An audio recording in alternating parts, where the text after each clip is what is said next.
Assalamualaikum warahmatullahi wabarakatuh. Alhamdulillahirrabbilalamin. Wassalatu wassalamu ala asrofil anbiya wal mursalin wa ala alihi washabihi ajmain amma ba'd. Terima kasih kepada rekan-rekan mahasiswa yang telah menyaksikan dan menyimak materi tentang dalil tasawuf.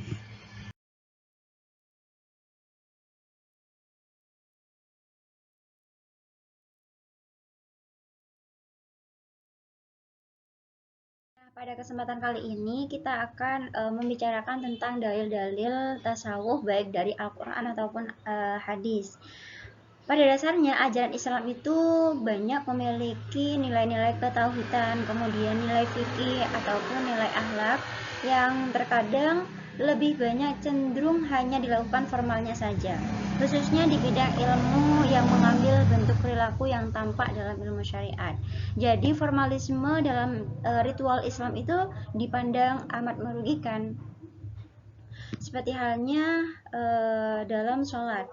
Pada kegiatan sholat, banyak orang yang melaksanakan sholat tetapi dalam hatinya masih dipenuhi dengan perasaan ataupun pikiran-pikiran yang lainnya, tidak menyatu dengan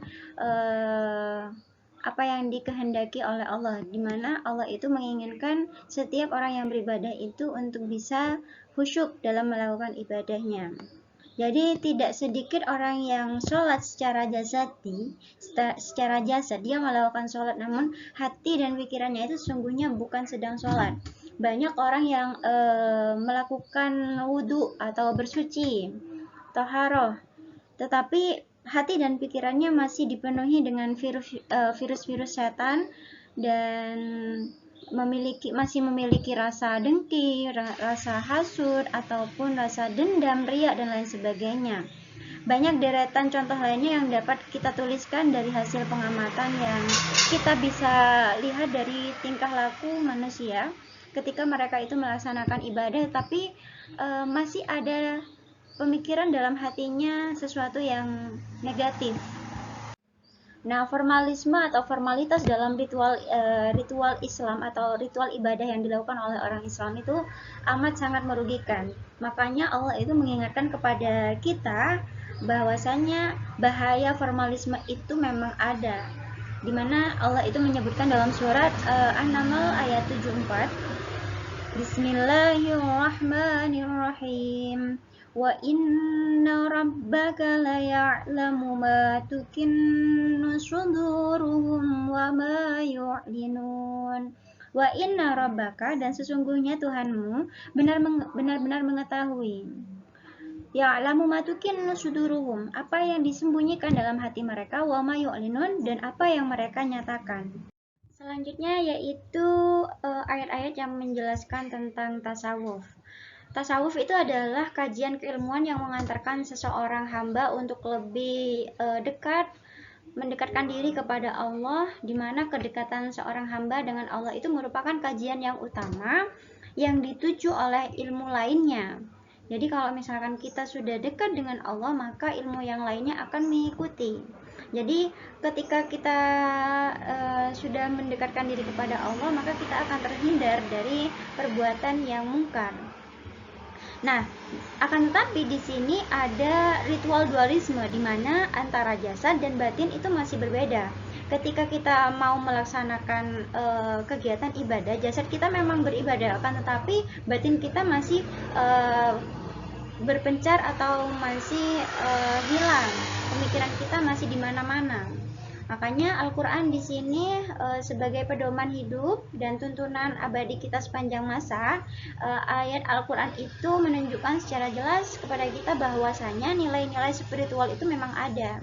Jadi Allah itu memang bersama kita.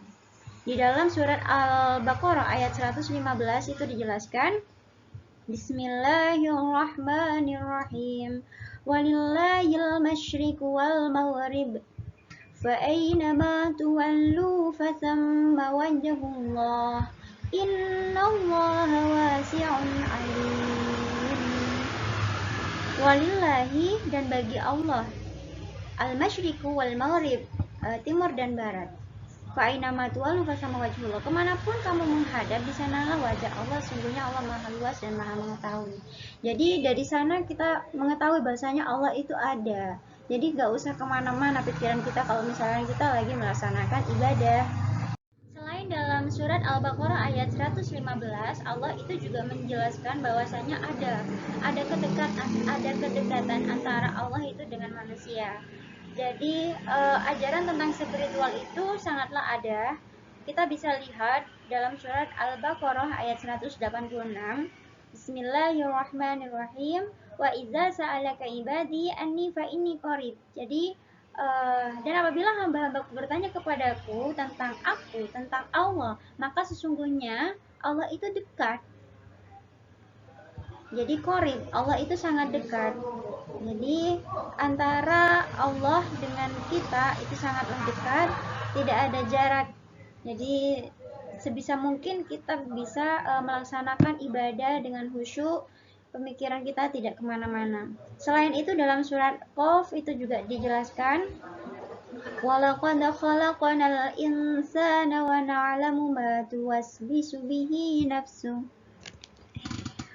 wa nahnu aqrabu ilaihi min hablil warid.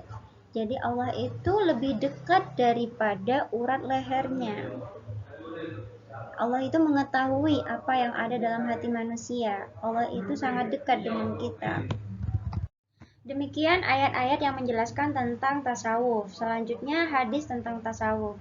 Pernah Rasulullah itu ditanya tentang apakah iman, apakah ihsan, maka Rasulullah itu menjawab, apakah iman itu Rasulullah? Rasulullah menjawab bahwasanya iman itu adalah percaya atau beriman kepada Allah, kepada malaikat, kitabnya, pertemuan dengan rasul-rasulnya, kemudian hari berbangkit ataupun hari kiamat, ataupun dengan qadha dan qadar.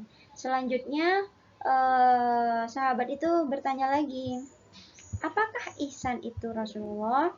Maka Rasulullah itu menjawab, engkau beribadah kepadanya, kepada Allah seolah-olah engkau melihatnya.